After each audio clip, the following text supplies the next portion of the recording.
As we said yesterday in the world perspective discussion, the Middle East is, of course, has been at the center of world politics for quite some time because of the ongoing, because it's never stopped really, ongoing genocidal war by Israel against Gaza and the Palestinian people, because let's not forget that it's not just about Gaza, but it's the whole territory of Palestine. But of course, in the last few weeks, let's say last 6 weeks since Trump's inauguration, the crisis in the Middle East has kind of receded from the news, but still it is one of the key points in the world situation. But yeah, we are 18 months after October 7th, and therefore, a complete change in the situation of in Palestine. October 7th was used by Netanyahu as a way out of the internal crisis of Israel, unleashing an attack that was meant to hit, revenge against the attack of October 7th. Was put it in the way of let's destroy Hamas. That's the first thing that he said, and he's sticking to that. And of course, since destroying Hamas is impossible without destroying the Palestinian people, then it's clearly, it's clear what intentions of Netanyahu have been all the way along this war, and it's not, of course, not. It hasn't started with October 7th. That's the main thing. So we are 18 months into the war, and what has Israel achieved? They achieved many things and nothing at the same time. They achieved to destroy Gaza completely.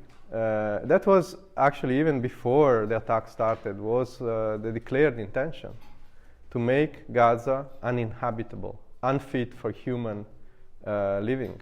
And that's what Gaza is today. It's impossible to live in Gaza. People survive, in conditions that are unimaginable. And it is also unimaginable, the impact. We're talking about 50,000 people killed. No one really knows how many people have been killed. There are a lot still, sitting, buried under the rubble. And it's impossible to know because there was not even an accurate count of the people that were living in Gaza to begin with. So, yeah, let's say 50,000 people killed. But, the main onslaught is on the people that are surviving. This is what will leave lasting mark on the region. 50,000 killed with this type of heavy bombing. It means hundreds of thousands injured and traumatized. Everyone will be traumatized. It's impossible not to be traumatized in a situation like this, where you don't know where it's safe. You just don't want to be on the way of the bombs, but whatever you do, there is no safe place. And it has been like that for 18 months. And even before, one can say that, yes, the people in Gaza were used to Israel bombings and attacks and so on, but this is another scale. This is another thing. And of course, when we talk about genocide, genocide is not Israel killing all the Arabs, all the Palestinians. Although, in some corners of the Jewish supremacist political sphere, this is what they are. This is what the program is: kill and expel, all of them.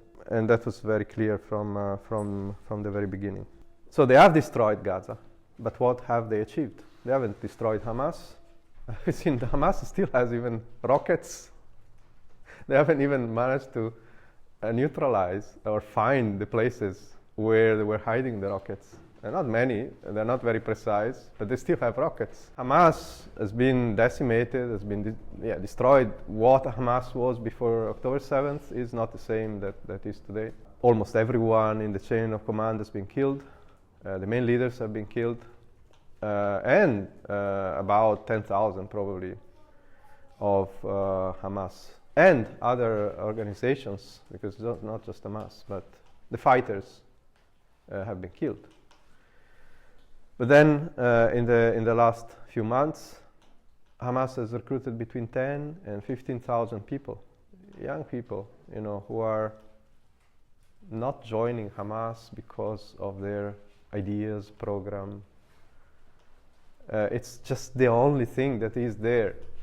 It's just the only thing that is there to fight back. As soon as and everyone knows that as soon as the military pressure eases, they will reorganize, and they have reorganized immediately after the ceasefire. They come out in full gear, with the ceremonies to exchange the hostages. By the way, it's very interesting the way the press is covering all this, because the Israeli, who are not Israeli, some of them are not even Israeli. They're Thai people, they're immigrants who were captured by Hamas and been held. They're not Israelis, not even citizens of Israel. But okay, the Israelis are hostages. But thousands of Palestinians that are in Israeli jails, we're talking about children, we're talking about very young people, teenagers. Most of them, that's what they are. And they've been held by Israel with no trial, on an administrative leave. By the way, using laws that were instituted by the British during the Mandate. That's what Israel is using, is basing themselves, partially, and of course they have added up a lot more. But they're using laws that were already in place during the British occupation of Palestine. So there are thousands of them, and there is no control on whatever is happening to them, no scrutiny, no question asked by the media, by anyone. and so, but these are prisoners. They're not hostages. So, even in choosing the words, the media are leading towards a certain description, a certain narrative of the conflict. And even talking about Israel-Gaza war or Israel-Palestinian war, well, that's a mystification, because it's not a war. A war presupposes two sides that are fighting, that are kind of equal or on the same level, and this is not the case in Palestine. It's a continuation of the initial setup, which was set up by British imperialism before the Second World War in Palestine, which is that of a progressive occupation of a land that had a people, but was kind of first of all submitted to imperialist rule, and then gradually occupied by the Zionist immigration process. And of course, it's a complex history. I'm not going to go a lot into the history because we don't have the time. But what we've seen is the outcry after October 7th. It's like 9/11 in the United States. It's been used as a powerful argument in a propaganda machine, which was designed to give a free go, to give a blank check to Israel. The right to defend themselves, that includes everything, including even nuking Gaza, And by the way, there were quite a few high up exponents even of the government that have mentioned that option of nuking. And Israel officially doesn't have a nuclear weapon, that's a funny thing. But everyone knows they do. So the right of Israel to defend themselves, how many times have you heard this sentence? Reiterated by Biden, by Trump, and by all the European Union leaders, Germany at the forefront, at every junction, at every moment. And even now that Netanyahu has blatantly and carelessly even, not even justifying fully, as maybe in the past he would have done, has broken the ceasefire and just rolled back into the war. Even now, there is no question, no open criticism, with some exceptions, of course. But I would say this is the overwhelming position of the civilized West. All those that are friends of the Ukraine, they're also friends of Israel. Coincidence? Well, Israel has a lot more friends, actually. But yeah. Anyway, what these 18 months have shown is how asymmetric the balance of power is. Israel is not just Israel. Israel is, or had been described by a foreign secretary of the United States, Haig, I think it was in the 80s, as the biggest U.S. aircraft carrier in the Middle East. And it's unsinkable, and that's also an advantage. That's an exaggeration, of course. Israel has its own agenda. They are not puppets of the United States, and they have never been. They always pursue their own interests. But of course, they are dependent on the United States. And they couldn't do what they're doing without US support, and without British support, and without European Union support. The bombing of Gaza was carried out thanks to collaboration, a multilateral collaboration of intelligence, and with logistical support by the Royal Air Force. They have 2 bases in Cyprus, and from there they were assisting the Israelis. Of course, this is not proclaimed at the four winds. It's not something, but that's what has been happening. So overwhelming power by Israel from a military point of view. And of course, there is another element that we need to understand. It's the national question. Of course, there is a national question side to the Palestinians, which is obvious. I mean, everyone can understand that, the oppression. I cannot say unprecedented because we have seen so many awful forms of oppression on a national oppression of peoples in the world. But yeah, this has become something that is difficult to imagine. It's difficult to imagine from the outside how it is to live under occupation in Palestine. But yeah, overwhelming power of Israel unleashed against a largely defenseless and unarmed people. With no discrimination. You remember at the beginning of the war, when they hit the hospital in, where was it?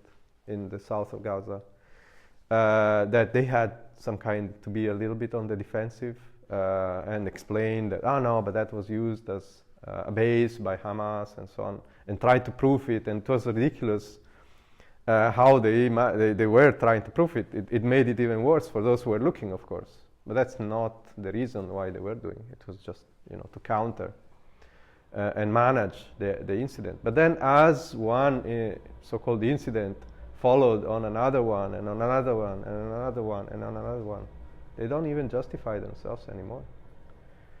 They just killed a United Nations official in Gaza. It's just collateral damage. And, have you heard anyone really, raising an eyebrow even?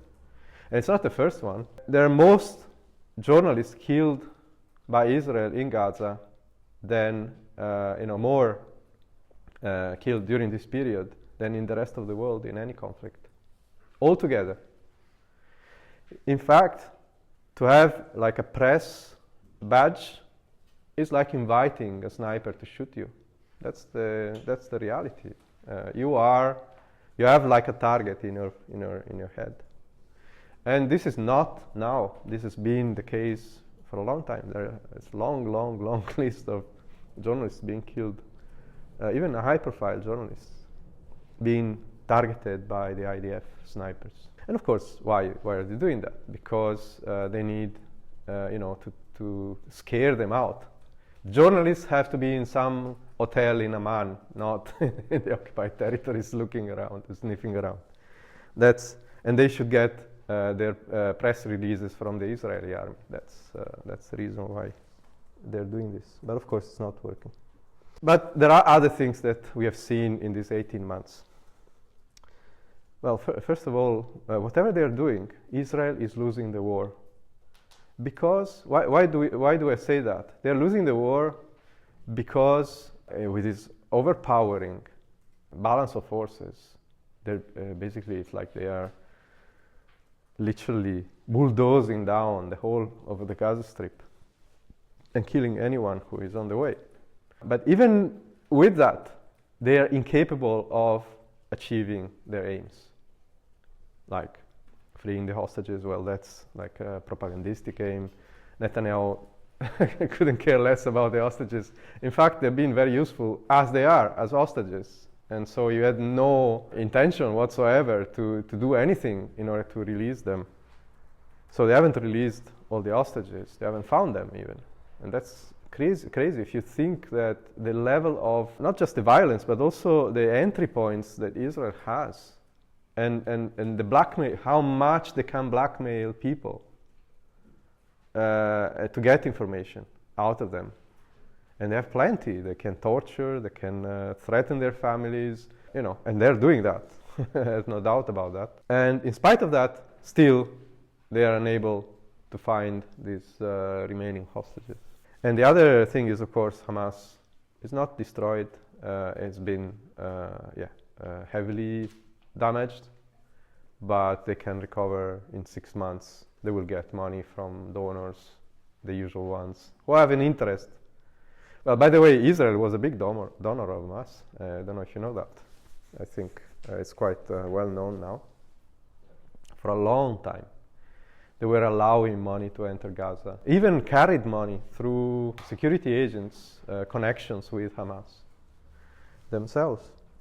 And that was precisely Netanyahu's policy.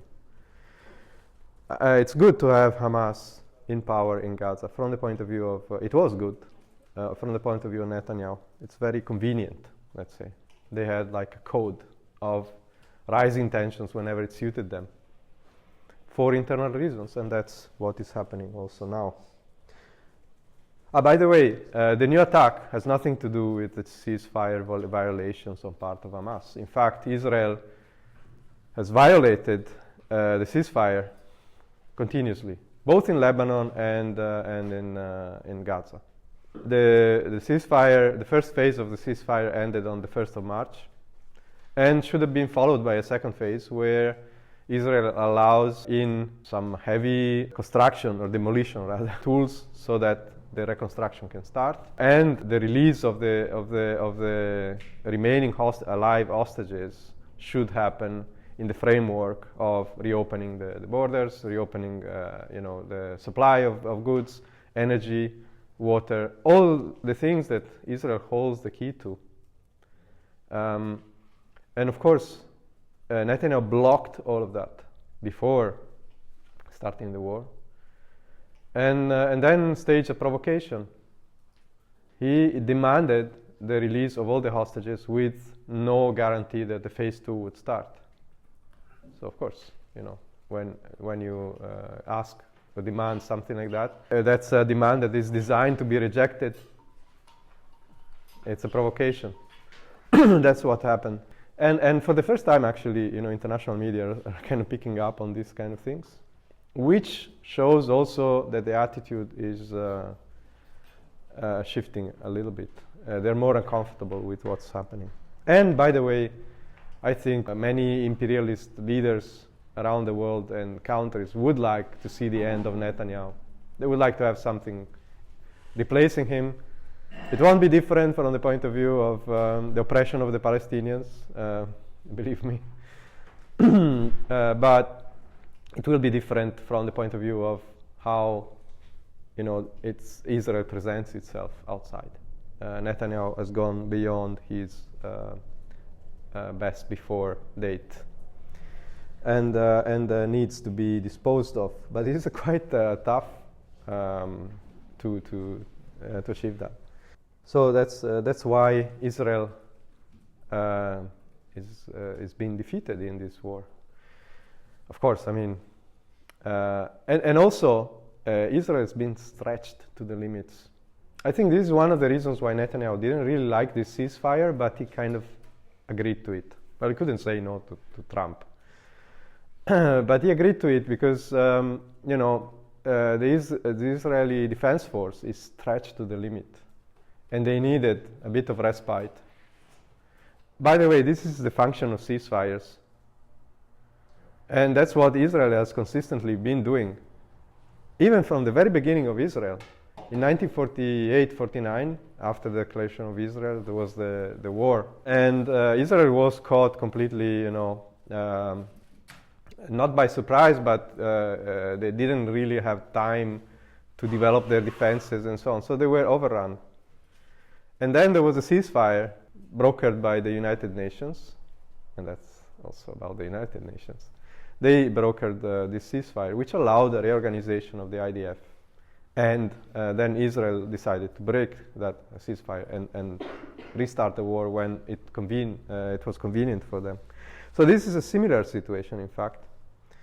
Netanyahu needed some time to give a little bit of respite to the Israeli army, reorganize. And also, make plans for the future. And now this has ended. And why has it ended? Because of internal political struggles in Israel. Netanyahu is in this position, which becomes more and more frequent on a world scale. If you look at, generalizing the picture, he clings to power because he needs to save his neck, literally. Of course, he likes to be at the center of everything and being the head of Israel and so on. But he has a very, very big incentive, and his coalition was jeopardized by the ceasefire. Itamar Ben-Gvir, the Jewish supremacist, broke the coalition and walked out. But he said, if we restart the war, I'll join. And that's what he's doing. Now they restarted the war and he's joined back. And Netanyahu needs, by the end of March, to pass the budget. That's as simple as that. So he needs his majority in parliament back. If he fails to do that, then he is forced the government will collapse and there will be new elections called, which he is unlikely to win. We also saw the limits of Israeli power with all the backing of the US, with everything. When Netanyahu was trying to escalate the war on many, many fronts, well, Israel is a small country with a small population. There is no front line, and they don't have the Urals like Russia, behind which they can build up industry like in the Second World War. There is no such thing in Israel. Every part of Israel is the front. And usually Israel was at war, but for short wars, not prolonged wars. The most prolonged one was the first one. But they had no choice there. And this has lasted for 18 months, mobilizing the reserves. The reserves means almost the whole active population. We're talking about 170,000 soldiers. This is the permanent army of Israel, plus about 450,000 reservists. And these reservists, which usually, go for a training, maybe make a round for a month to watch Gaza or the Lebanon border or things like that, they've been mobilized permanently, and that means whole families their life is jeopardized, apart from those that have been displaced and so on. But the economy has come to a standstill. They don't have the immigration from the West Bank anymore, workers in the building industry mainly. They don't have easily access to additional workforce. And the Israeli in working age are not capable or cannot because they're mobilized. Of course, you have all other factors that are building up in creating a situation that is not sustainable for Israel. But Netanyahu doesn't care about that, of course. The second thing is that Israel has based, the Israeli Zionist ruling class has based themselves on this myth that Israel is invincible. That Israel is, we exercise power to inflict terror on our enemies so that they don't attack us. And that is like, this feeling safe in Israel is it's obviously not the reality of living in Israel. No one feels safe in Israel. And that's also the reason why the Zionists have managed to mobilize such large layer of the population around this war. Of course, there is a limit to everything. By trying to escalate the war, because the plan Netanyahu had was to pull the United States into the war, regardless of the consequences, And what best to pull the United States into the war? By provoking Iran. And that's what they've been doing all the time. And Iran has retaliated, but in a very measured way. I don't know if you noticed. The first retaliation was kind of, they called, oh, look, we launched missiles, and there are a certain number of missiles. They're arriving in a couple of hours. If you want, we can even give you GPS coordinates. That was like, the kind of, they had to make a gesture, but they didn't want that to provoke any damage. That was the first time. The second time was a lot more serious. Well, Iran has long-range missiles. They have technology. They have drones. They are producing drones for the Russians in the Ukraine war. And they're good drones. They're very cheap, by the way. And of course, when it depends on the mass of the attack as well. If you launch 10 missiles, then you have all the sophisticated coordination with the satellites and so on. Israel can manage that. But if they launch 300 missiles, 500, 1,000, they have plenty. There's no problem with that.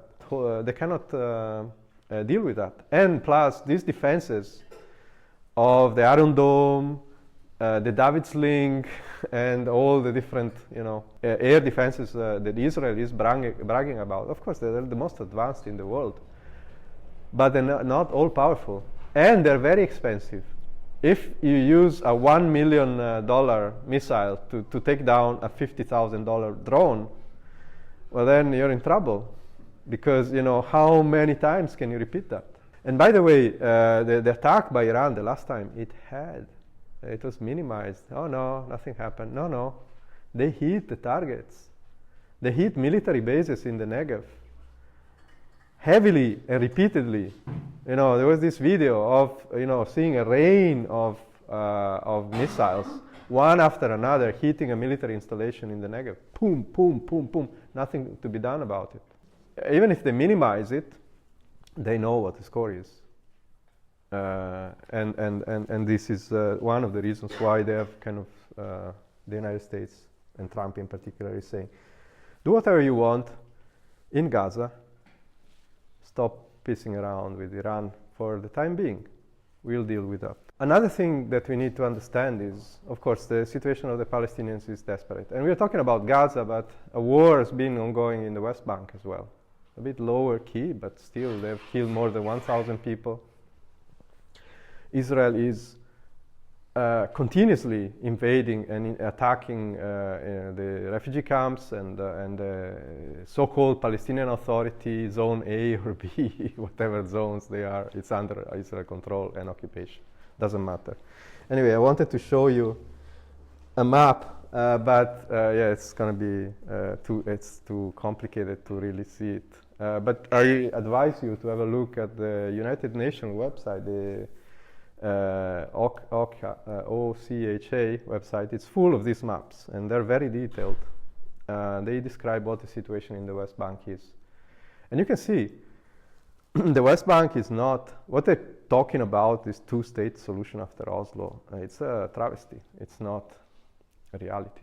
The reality of the West Bank is that a territory that should have been part of the Palestinian Authority and the future Palestinian state is composed of about 160 islands that are isolated one from another. And Israel decides when to allow any communication in between them. You can't pass. And they invent more and more and more. So, you're a child, you're going to school there, and then suddenly there is a checkpoint in between your house and your school. You cannot go anymore. You have a work somewhere, another checkpoint pops up, and the work, and so on and so on. So this is the reality of the occupation. But of course, they're going heavier into wherever there is resistance, because this resistance has ramped up. There is seething anger developing in the Palestinian youth everywhere, but not just the Palestinian, but especially in the Palestinian youth. And the massacre of Gaza, of course, has deterred people from going into an open war, an open uprising against Israel, you can imagine. The level of repression is unbelievable. And with the help of the Palestinian Authority. In fact, the Palestinian Authority are collaborating with Israel in these raids. I don't know if you saw these pictures of the Palestinian Authority new police force. Just a few months before October 7th, I was reading an article that was saying that there are thousands of Palestinian police that had second jobs in Israel. They basically weren't receiving the wages because the Palestinian Authority was not paying them. And they were working on second jobs in Israel. So there was, like the Palestinian Authority was collapsing. And now you see them, in anti-riot gear, all new, brand new. And how is that? Where is this money coming from? It's coming from Israel. They have rearmed the Palestinian Authority police so that they can carry out joint operations. So the oppression of the Palestinians and the occupation is not just Israel, but it's like a joint venture. Well, of course, imperialism is supporting it. There are entities inside the Palestinian territories that are actively collaborating with Israel, the Palestinian Authority, for example. And, of course, with the support of all the reactionary Arab regimes around. You may have noticed that, Egypt, did they lift a finger in all these 18 months? Even they had soldiers killed by Israeli Defense Force at the border with Gaza. They didn't even blink. What about Jordan? Half of the population of Jordan is Palestinian. There was an uprising in Jordan, almost, at the time of after October 7th when the attack against Gaza started. You have thousands of people going towards the border, demanding weapons to go and fight from Jordan. And of course, all this has been stopped by a relentless repression by the regime. The regime even collaborated in shooting down the missiles that were thrown by Iran. And similar situation is in Egypt and all the surrounding Arab states, Saudi Arabia, and so on and so forth. They are suppressing their own people in order to facilitate and in order to guarantee that the interests of imperialism are not touched. That's at the bottom line. Whatever the interests of imperialism are at the moment, they are willingly and forming a block around it. And they don't care about the Palestinian people. They're in a very difficult position because they cannot be seen as what they are. Of course, everyone knows. But they cannot be seen actively collaborating with Israel. That's a very big problem. So this has been done behind the scenes. And then, of course, we have the attack on Lebanon. The whole area has been undermined, jeopardized. And this has affected Syria as well. This is all connected. It has affected Syria because of, the heavy blows that Israel has, inflicted on Hezbollah. And Hezbollah was a key element in the balance of forces after the Syrian civil war in Syria. They withdrew their forces from Syria in order to face the Israeli invasion. And then Syria, the regime in Syria, which was hanging by a thread already, and based on repression almost entirely, just collapsed at the first attempt. So it's like when we see Israel-Palestine, we're thinking about the whole region, and there are connections with everything. And that's why, that's why it's so important. It's not about resources, there's nothing there. Oh yeah, now they found some gas deposits in the Mediterranean, just in front of Gaza. Yeah, okay, but this is not justifying this type of... they could get these gas deposits in a much less expensive way if they really wanted. So it is, and has been for over a century now, one of the kind of festering wounds of imperialist, created by imperialism in one of the most important strategically areas of the world, which is becoming a bit less now, well, because of what the natural resources, oil, and everything. From an imperialist point of view, that's quite important, and they're not, they're not ignoring whatever is happening there. So going back to Israel, we had 18 months of standstill in society. You have, no workforce or less workforce. Israel is in a very deep slump. I think the economy went down by 20% comparing to the pre-October 7th period. The rage in Israel is building up. It's against Netanyahu. It's not, we have also to understand the level of consciousness that is how is affected by these events. And of course, whatever was there on the left has been squeezed completely, because if you're a Zionist and you accept basic, the basic idea of Zionism, in this situation, of course, everything is pushed in the direction of, well, we fight whatever it takes, and regardless of the consequences. And the program is a safe Israel, meaning no Palestinians. No Palestinians inside of Israel, no Palestinians in the territories that they think or they want to portray as belonging to Israel. And now we reach the point where, of course, after 18 months and the erratical behavior of Netanyahu is, we can rest for a while and not follow the news from here. But if you're in Israel or in Palestine, well, you can't. You are the news. So, people know, all the twists and turns and all the justifications and all the propaganda, all that is now beginning to backfire. Everyone knows Netanyahu doesn't want the war to stop. And some agree with him, and a lot now don't agree with him anymore, about 60%. It's not that they're in favor of of stopping Palestinian oppression or anything like that. But they want the war to stop, regardless, okay, we've done what we've done, we can't continue this way. Let's get the hostages back and find a settlement. That's the general mood. This is reflecting on the mobilization. About half of the reservists are not showing up. That's a change from the past. And then there is this question of the Haredi Jews, the Orthodox Jews who are opposing conscription in the army. And they're exempted. They have been exempted for decades. But now there is a big pressure to say, well, okay, you are a Jew, you're living here. Why are you not prepared to defend our land and go, join the army and so on? But Netanyahu's majority is based also on votes coming from that parties that represent that part of the population.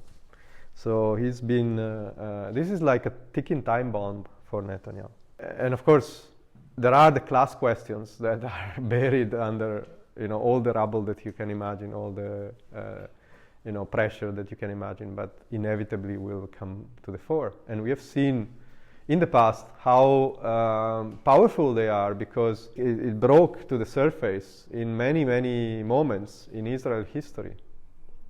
And the polarization of society within Israel is one of the top in the world. It's and the situation hasn't become better.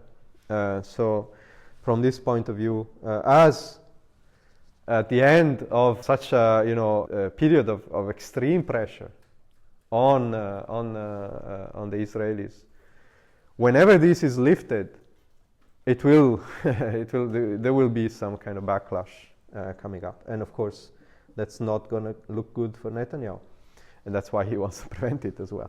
But another thing that we can take home after, in this balance of the 18 months, is that the stability of all the regimes around Israel has been heavily undermined. When I say heavily undermined, it's like Syria. This is the level of being undermined. These regimes don't have a social base anymore. I'm talking about Jordan. I'm talking about Egypt. Where Egypt, maybe they have a bit more room to maneuver, but not much more. And they're based on pure repression. That's what they are. Saudi Arabia is probably similar. Saudi Arabia also has a big minority of Shia Muslims, which are oppressed inside of Saudi Arabia. And they live in the big regions where most of the oil is. So, it's like that's another ticking time bomb. And all these maneuvers, all these interventions by imperialism are increasing the heat. They're increasing the pressure. They're increasing the rage and disgust of a whole generation of Arab youth and all the rest, of course. So the stability of Arab regimes is severely undermined. And just to give you an idea of how, the top of these regimes are very conscious of that. King Abdullah of Jordan had private conversations with Trump in order to convince him to kind of not insist on this idea of deporting the whole of the Palestinians from Gaza and then making it a resort for the rich with Saudi money and so on, which sounds very like a genial idea, but it's not very genius idea if you look at it from an Arab perspective. And if you're King Abdullah of Jordan, you won't find this as a very because he knows what kind of consequences something like that could have. So an Egyptian official who was present said that, referred to the press, that King Abdullah privately warned Trump this plan would provoke Islamic extremism, and we know what that means, and lead to the collapse of pro-US governments across the region. And that's the key. That's the key. The US and Israel cannot survive without this kind of broader support, in a way. It is not active support, but it is like it's part of the same. And of course, there are a lot of things that will happen. I just need to spend a few minutes more on this question of the United Nations role and so on. This has been kind of embedded into Israel's history. Israel is born out of a partition plan of the United Nations. In 1947, British, they say, okay, enough. We are debilitated by the war. We need to withdraw. We cannot deal with this Palestine anymore. And they decide unilaterally to give up the mandate.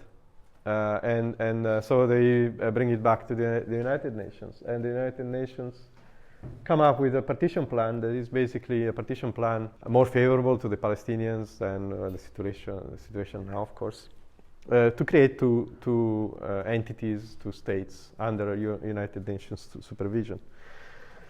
And the discussion around that, the Arabs at the time, they refused this plan, and Israel used that as an excuse to step up and launch the War of Independence, as they call it.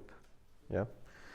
Which was already ethnic cleansing. They expelled about 750,000 Palestinians with a campaign of terror, literally killing hundreds, if not thousands, and building up this campaign of terror with the aim of ethnic cleansing. And that's how Israel was born in 1948. Of course, they didn't, as Bezalel Smotrich told an Arab Palestinian MP in the Knesset. He said, "You're here by mistake, because Ben Gurion should have completed the task and kicked all of you out." That's the program of the supremacists. This guy is the security minister for the West Bank in Netanyahu's government. He's also for segregation of women in hospitals. So if you are giving birth and you're Arab, you should be segregated from Jewish women giving birth. That's just the tip of the iceberg of the kind of mentality of these people. And why did the British give up? Because of a campaign of terror by the Zionists. They killed, they destroyed the headquarters of the British administration in Jerusalem in 1946. And in September 1948, after declaring Israel, and at the beginning of the clash that would lead to the war with the Arab state, the Lehi, another terrorist organization of the Zionist movement, but they were all coordinated by the Zionist leadership.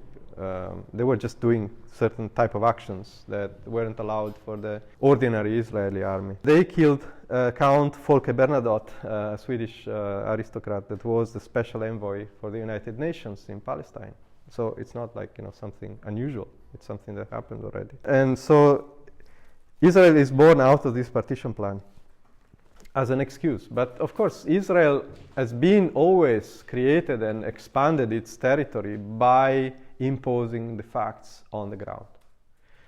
That's the history of Israel. That's the history of the Zionist movement. That's the reason why the settlers are continuing to go into the West Bank. That's why, I looked at the figures. Like in 2010, there were about 300,000, 400,000 settlers in the West Bank. Now there are 500,000, excluding East Jerusalem. And even in East Jerusalem, they've gone up. Now we're talking about at least 750,000 settlers in total. The population of Palestinians in the West Bank is about 3 million. So of course, and they're continuously imposing on the ground the balance of forces changes by changing reality. In this sense, they're not idealists. They're very concrete. And they know their history, and they know how to achieve what they want, of course. And there's nothing that can be done about it in their mind, of course. And then we see, I already mentioned this ceasefire. It's another example, but we have the Oslo Accords. This is nothing to do with the United Nations, by the way. It was just something made by the US imperialists. But the Oslo Accords are like the real turning point in the history of Palestine. It's basically signals the moment when the Palestinian resistance is co-opted into this mechanism that will grind them down to the point where we are. They're co-opted into a collaboration with Israel to make the two-state solution, which is not a two-state, it's a state, a proper one, and some half-state, if you want to call it that way, very limited and under. It's an occupation, basically it's an occupation device.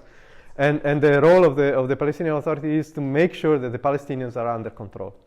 And of course they can't control them, not in that reality, not in this reality.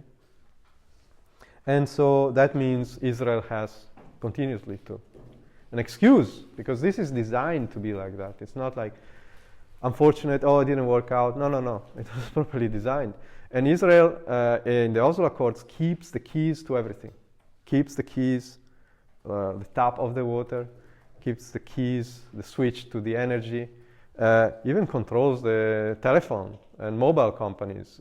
Anything that has any value from the point of view of the life of these millions of people in Palestine is decided by Israel. They even collect the tax revenue, and they're not giving it to the Palestinian Authority because there are always excuses not to, and so on. So this is something that has been ratified then by the United Nations. The point is, the United Nations are, and this can be proven abundantly in the history of Palestine, are just a fig leaf to cover for the temporary settlement of imperialist interests in the area. That's what the United Nations can do. And by the way, if you have doubts about it, anyone has doubts about it, let's think about Israel invading Lebanon just right now, a few months ago, where there is a permanent United Nations Blue Helmet force, multinational force. There are Italians, Danes, Spanish, and so on. And there are thousands of them. They're kind of well equipped and everything. And they were even targeted by the IDF to say, stay out of our way. Whenever they were in the middle, they were kind of shot at. And there were even some soldiers of the UNIFIL, of this force, that is peacekeeping force, that were injured by Israel. Of course, there were protests by the United Nations General Secretary and so on, but nothing really happened. And while Israel was massacring 4,000 people in Lebanon, they didn't lift a finger. That's how things are. So they even had the boots on the ground, but they didn't use these boots on the ground to protect the Lebanese people. So, and this is the whole history. And we need to understand this. for Palestine, in a situation like this of occupation, peace is the continuation of war by other means, and war is the continuation of imperialist peace by other means. These two things are not separated, they are the same thing. It's just a matter of intensity. And the intensity is even not so different in a way. There are spikes in peace times that are resembling very much war, even if it's not declared. So yeah, I think what we need to understand is that our approach is that, of course, we support the Palestinians, the Palestinian right to a life, the Palestinian right to self-determination, the Palestinian right to achieve their national aspirations. We also recognize that the vast majority of the Israeli people, they've been born there, regardless of how this has come to the point, it cannot be achieved by just a military confrontation against the Israeli invaders. It's not. This is more complex, and it just cannot be achieved this way. It can only be achieved through a process of revolutionary change. Where it begins really it doesn't matter so much, but of course we've seen the elements of this in the unity strike amongst the Palestinians in 2021. Of course this has changed since then. There was a reaction against this massive reactionary push by the Trump administration. We will see more of that in the future. But also the Arab working class in the neighboring countries, Jordan, Egypt are the key, and Saudi Arabia are the key countries from this point of view. And these regimes are, as I said, they are just based on repression. They could blow up at any time. Could be tomorrow. And a revolution in the Middle East will have an impact on Israel. It already had in the past, and after these 18 months of fruitless war, where they displayed everything, they used everything they had, no restraint whatsoever, and still they haven't won. This will have an impact on even a section of Israeli society. It can be broken along class lines if there is a revolutionary alternative. That's our perspective, and it's connected with the perspectives for the world revolution, of course.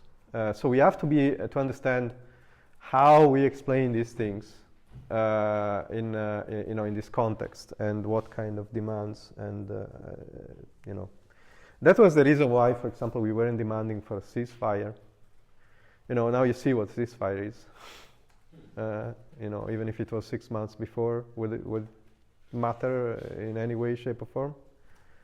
Probably no difference whatsoever. We would still have a war. So the question of Palestine can only be approached with an internationalist point of view. There is no national solution to this. There is no capitalist solution to this. And it is important for us to have a position, but most likely the change will come from the outside, because it's so entrenched, so deteriorated, and it has becoming worse and worse and worse over the decades. There is no end to it. There is no end to it, because no one can actually win in this conflict. So, on this basis alone, that of a socialist revolutionary perspective, you can see a possible solution for Israel-Palestine. The question of planned economy, and that's the key for everything, to resolving everything. There is no right of return. There is no place to return for anyone. But in a planned economy, people could not return, but decide to resettle if they wanted, or do something else. That wouldn't infringe or becoming a threat on the lives of the rest who are already living there. So the question of the socialist federation of the Middle East. And then, of course, we can discuss about one state, two states, how this federation could be done, and so on. But my answer to that is it's not so important right now, because it's something that will emerge from the way this revolutionary movement will develop. And if we have a revolution in the Middle East, well, I mean, these are details. These are really details. It's not. And of course, you will have to guarantee some sort of autonomy to the Jewish population, autonomies to the other minorities in the global Middle Eastern area. There are so many of them, and they all play some kind of role. So it is important to kind of have this approach, which is to find what unites. And but of course, in the face of this level of oppression, we cannot tell the Palestinians, okay, yeah, revolution will come, everything will be sorted. But the resistance is part of, rebelling and organizing and defying the occupation. This is part of this process. It cannot be separated. Hope that was good enough. Thank you.